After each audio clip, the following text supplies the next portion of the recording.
The official end of the Bank of England's emergency bond buying intervention scheme happened last Friday, October 14th, as well as Prime Minister Liz Truss's decision to fire Kwasi Kwarteng from his role of Chancellor of the Exchequer. He had only served in the position less than 6 weeks, making his time in office the second shortest ever for a chancellor.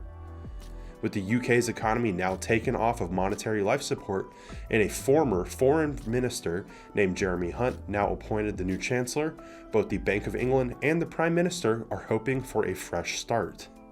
This makes pound bearishness more compelling than ever. Now let's see what the Edgefinder has to say about some pound currency pairs.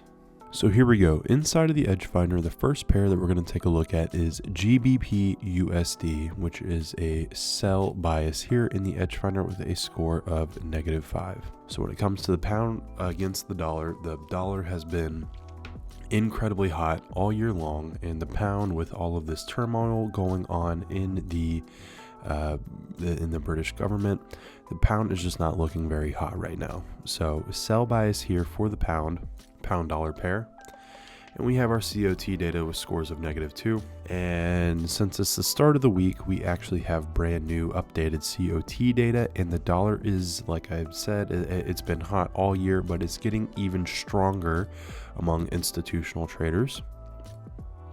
Down here we see our numbers for COT data, and last week, if I remember correctly, the US dollar sat at 77.71% long. This week even higher, 78.57% long and 21.43% short for the dollar. Pound, on the other hand, 35.72% long and 64.28% short.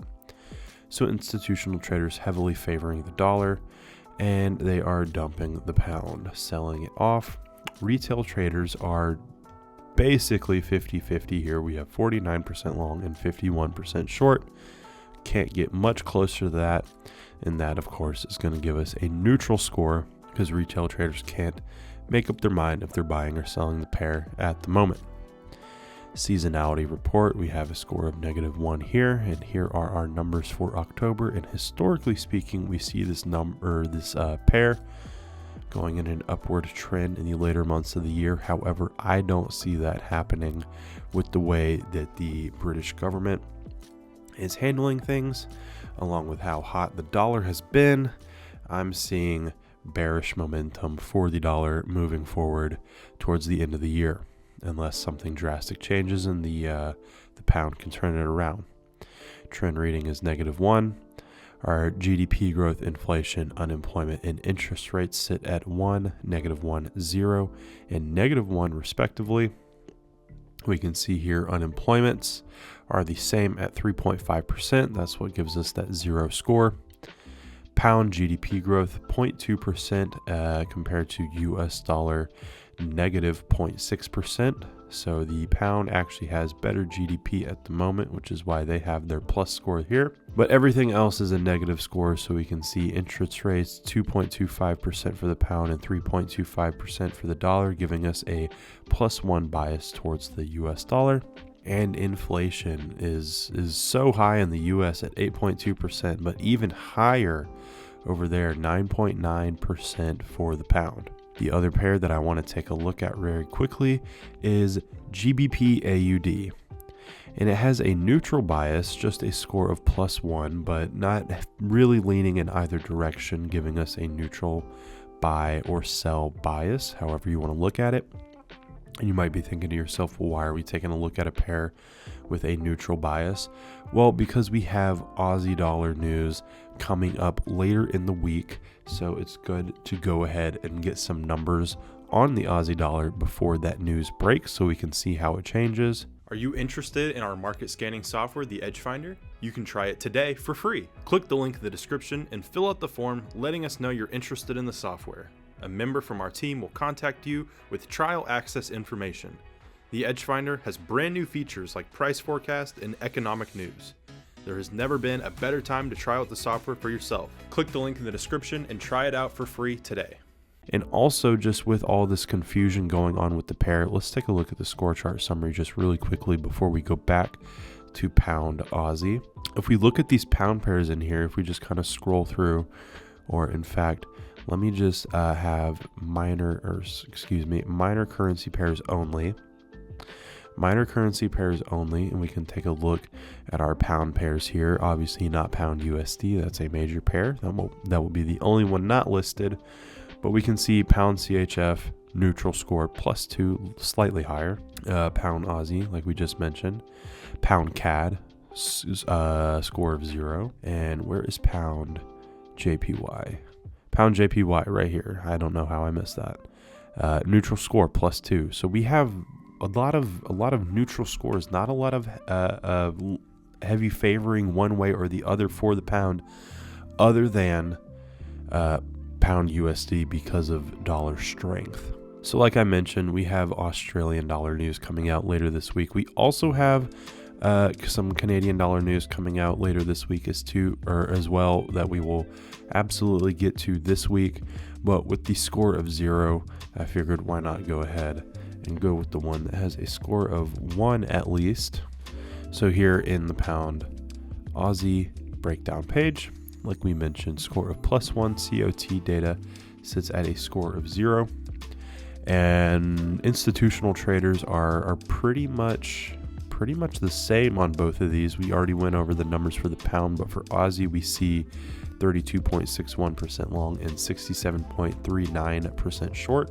+1 score from retail traders, 27% long, 73% short there. Seasonality +1, numbers for October, and our all-time average and last 5-year average are doing a little flip-flop. We see last 5 years shoot down, all-time shoots up. So we'll just have to see. We'll just have to wait and see what happens with this pair moving forward.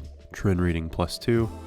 And then we're seeing some negative ones here, as well as a neutral unemployment score for GDP, inflation, and interest rates. -1 scores here. Here are the numbers. Again, pound 0.2% GDP, Aussie 0.9%. Unemployment is the same, 3.5. Interest rates 2.25 for the pound, 2.6 for Aussie. And inflation, of course, pound 9.9.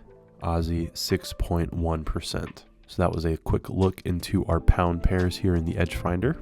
Now let's hand it over to Eivind with highlights from his live stream today. Kwasi Kwarteng was dropped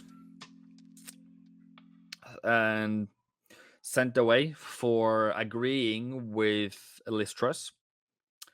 Jeremy Hunt was taken in today to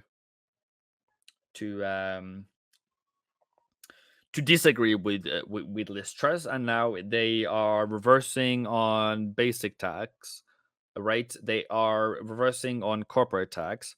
They are reversing on from fortune tax.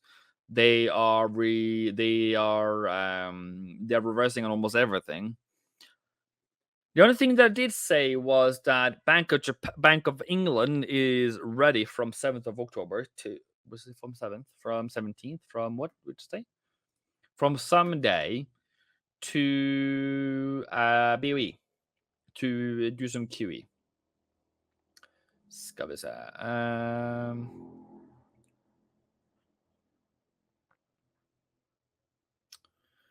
General business conditions. Okay. Okay, not too great. Fair enough. So in the wrap, you can see here, Liz Truss was repealed, the pound strengthened and bond rose.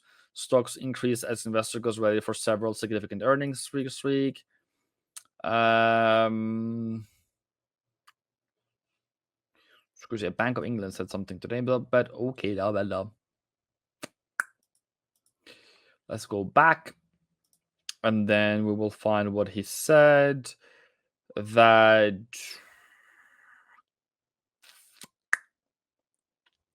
what was I looking for? Bank of England, for crying out loud. I mean, Bank of England will stand ready to conduct debt buybacks from November 7th week. Okay. So in a week's time, 2 weeks' time. Okay. So they're ready to QE if that is needed. What do you think is going to happen to pound? Higher or lower? Really? What's the deal here? Of course it's going to go higher. So no matter what you do, no matter how you flip and flop, it's still going to go higher.